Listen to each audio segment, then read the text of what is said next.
today, and to say welcome to you all and joyous and happy Cinco de Mayo.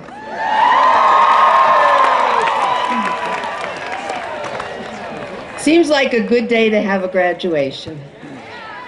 As we begin, we extend a special welcome to all those graduates and their families who've traveled from far afield to be with us.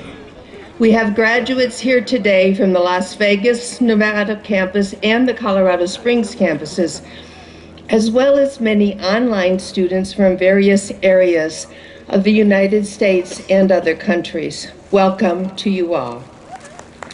Today we celebrate Regis University's 159th commencement. The graduates we recognize this morning are some of more than 2,000 students completing degrees at Regis this spring. As is fitting, we begin our ceremony with an invocation offered by Ms. Morgan Nita, a Bachelor of Science in Honors and Neuroscience candidate. Morgan was born and raised in Spokane, Washington. She attended high school at Gonzaga Preparatory School before continuing her Jesuit education at Regis with a major in neuroscience.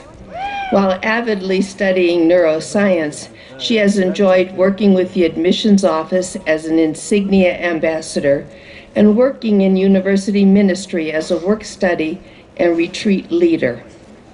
Morgan has also served as Chief Justice on student government, and this past year, Morgan lived in Romero House, an intentional living community dedicated to the mission of Monsignor Oscar Romero from El Salvador.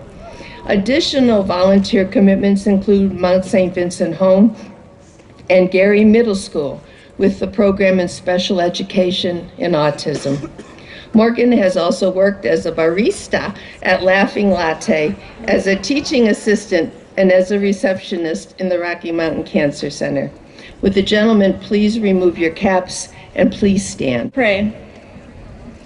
Dear God, we thank you for this amazing day. We have felt your presence in our professors, our mentors, our friends, in our experiences, even in the moments when the sun joined our smiles on this beautiful quad. As this part of our journey wraps around a new corner, we thank you for those who have supported us, our family, friends, faculty, and staff. As we have studied the untamable chaos and beautiful order of our world, meditated on questions of how justice intertwines into our world, and grown in respect for the earth and the people that inhabit it, our time as undergraduates here at Regis comes to an end. However, with your guidance, God, we know that our search for meaning will never end.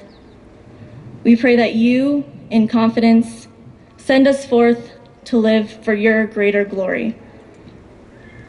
You have wandered with us here at our time at Regis, and we ask you to stride forward with us, carrying the knowledge we've absorbed into who we are, into the greater community. As we graduate today, I pray the words of Oscar Romero. We may never see the end results, but that is the difference between the master builder and the worker. We are workers, not master builders. Ministers, not messiahs. We are prophets of a future not our own. Amen.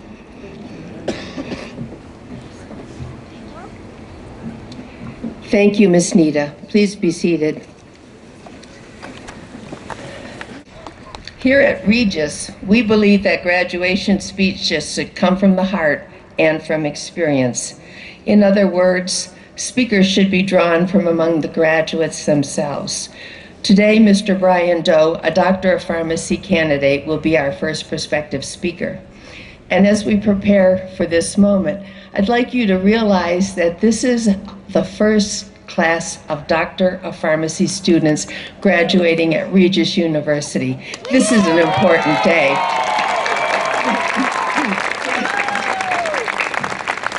Brian Doe's hometown is Plano, Texas. Brian completed his undergraduate studies with a major in integrative physiology at the University of Colorado at Boulder, where he also played hockey in Division II of the American Collegiate Hockey Association. Since enrolling at Regis in 2009, Brian has volunteered for the 9 News Health Fair and for immunization clinics. He has tutored at North High School through Colorado Youth for a Change. Additionally, he has assumed several leadership roles. He served as the P4 student representative for the Pharmacy Accreditation Steering Committee, as the president of the School of Pharmacy Student Governance Committee, and as the pharmacy representative for the Rickard Hartman College for Health Professions Interdisciplinary Committee that organized Cheers for Charity. After commencement, Brian will begin a postgraduate clinical pharmacy practice residency at UMass Memorial Medical Center in Worcester, Massachusetts. Mr. Doe.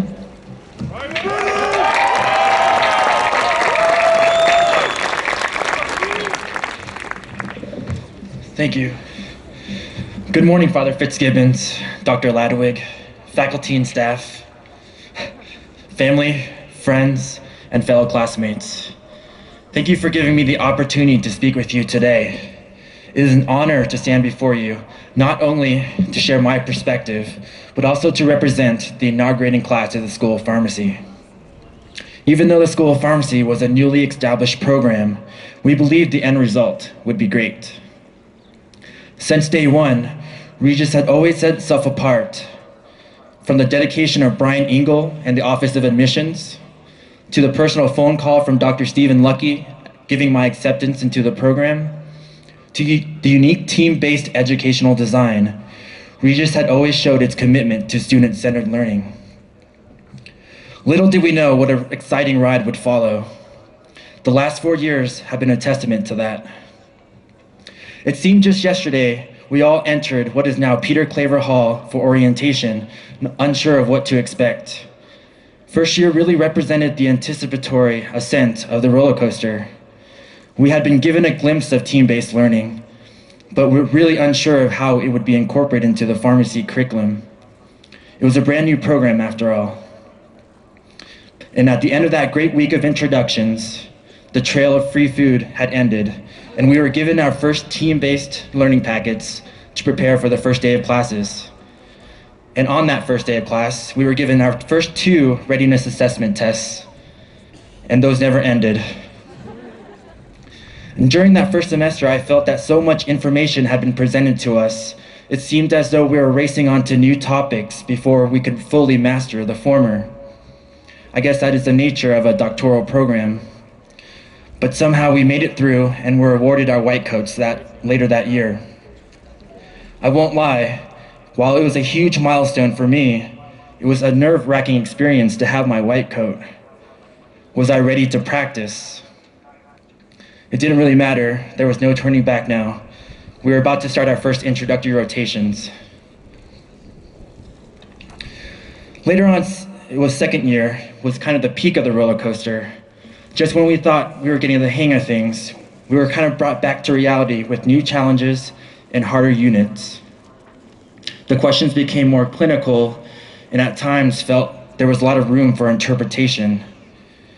One of our professors, Dr. Rebecca Moot, claimed that the questions were not meant to be tricky, but they were meant to be challenging. Her very challenging faculty rotation later became known among students as Moot Camp. Third year was the rebound, the first breath after the drop. It seemed as though the worst was behind us. Concepts really came together. Every new subject seemed to coincide and build upon the foundation we worked so hard for. But then fourth year came, which had its own loops and turns. While each rotation we were faced with new environments, areas of practice, and increasing sleep deprivation. Waking up while it was still pitch black outside and reporting for rotations at 5 a.m. felt truly miserable. Coffee and Pop-Tarts quickly became my best friends. While I may not have appreciated it at the time, that rotation really pushed me. I was surprised at how much I was able to recall and contribute to the medical team.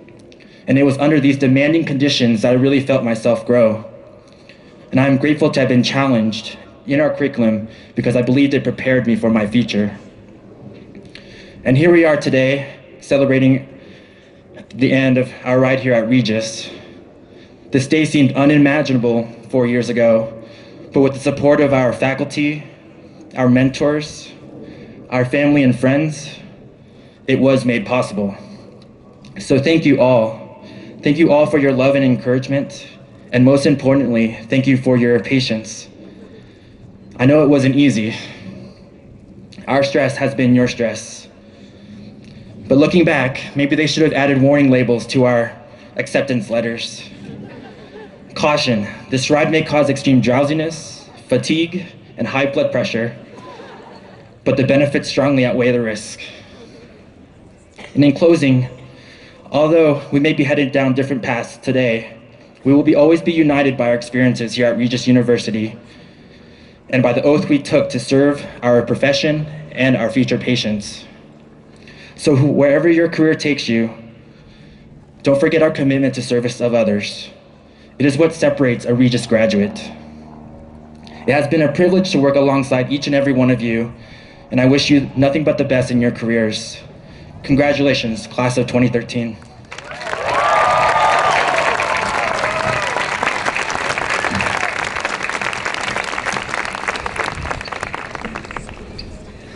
Thank you, Mr. Doe.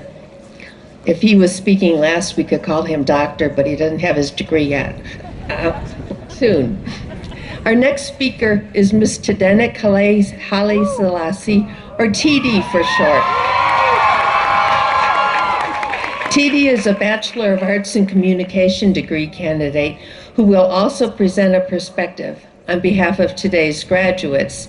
TIDI Haile Selassie's hometown is Addis Ababa, Ethiopia. She and her family currently reside in Aurora, Colorado. She is graduating with a major in communication and a minor in peace and justice. During her time at Regis, she has been involved in the Honors Program, the Black Student Alliance, and the Multicultural Affairs Committee.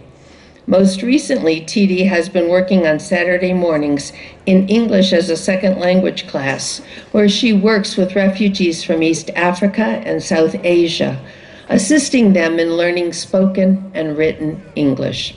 This experience has influenced TIDI's decision to pursue education as a career field and an area of further study. In the near future, TIDI and her family are planning to establish an organization in Ethiopia with a vision to serve people's spiritual and material needs by providing education and job opportunities. TIDI?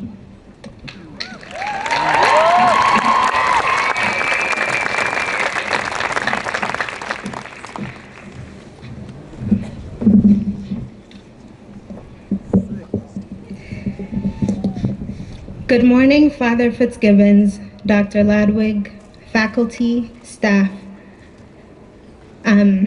students, family, and friends. It's an honor to stand before you today. I would not be standing here if not for God's grace and the gracious support of family, friends, and Regis faculty and staff who enabled me to finish this year strong and graduate with the rest of my class. For the past 4 years, I have lived in two completely different worlds, home and school. My role as student has sometimes conflicted and sometimes supported my roles outside of Regis, but I have learned not to feel guilty or make any excuses for any one of my many roles, whether student, sister, daughter, or friend. My family has always acknowledged my role as student and supported me in my pursuit of education. There were times, especially during my father's most difficult years of illness, when I wondered, what am I even doing here? Especially when I could be at home helping the family. But they never made me feel guilty about being a student and reminded me of my long-term goals whenever I lost sight of them. I was also blessed to have professors who took personal experience seriously and understood that I had a life outside of Regis. Last semester, when my father passed away, faculty and staff were really understanding and encouraged me to do whatever I needed to do outside of school. And in the classroom, I found opportunities for meaningful and critical reflection and used these to preserve my father's memory in writing and storytelling. Our lives don't have to be fragmented, despite the many disconnected pieces and roles we play. I have learned to use writing, dialogue, and action to piece together a story that makes sense. I am grateful for the language and tools to do this, which I have gained through trial and error and lessons learned from my time at Regis. My time at Regis has also given me opportunities to engage the world around me. Freshman year, it was easy to get so involved on campus that I never wanted to leave. And I didn't have to if I didn't want to, because everything I needed was within close reach. The dorms, the library, the classroom, the cafeteria, and the bookstore.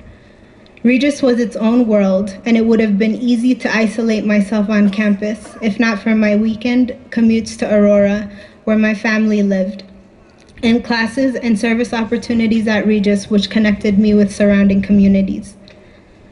As I took my chances and ventured into the world around Regis, I saw that isolation and self-containment were not options.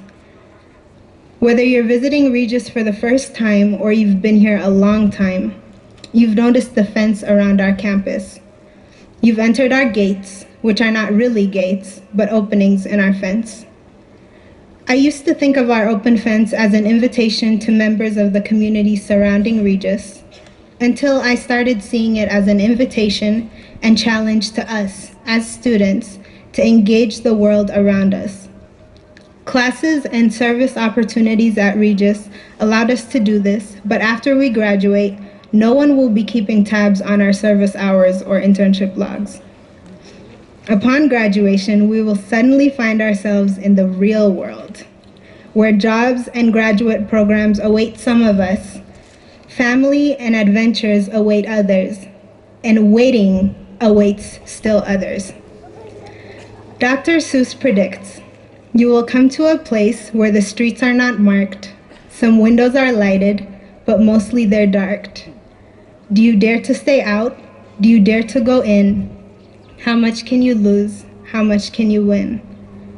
Dr. Seuss's children's book, Oh, the Places You'll Go, speaks truth that applies to us this graduation season. It's risky to leave this place that some of us call home and go out into the world. Believe me, I know it's scary, but it's wonderful too, and it's necessary. So let us ask ourselves if we're fenced in or open to the world. Are we self-contained islands, or ought we to depend on people and God to make sense of our disconnected realities? Let us leave this place today conscious of the fence that we're crossing and the future we're facing and the fear and the wonder of it all. Let us leave with a commitment to service and curiosity about the world we're in. Thank you for allowing me to share my perspective and hopefully put things in perspective this morning.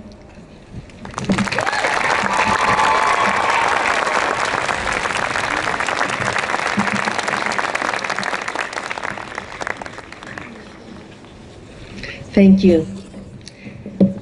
Each year, the faculty selects students to receive academic awards at commencement. These awards recognize distinguished academic achievement as well as distinctive contributions to the mission of Regis University. At this time, I ask those graduates receiving academic awards to approach the stage. Awards will be presented in the order in which they appear in the program.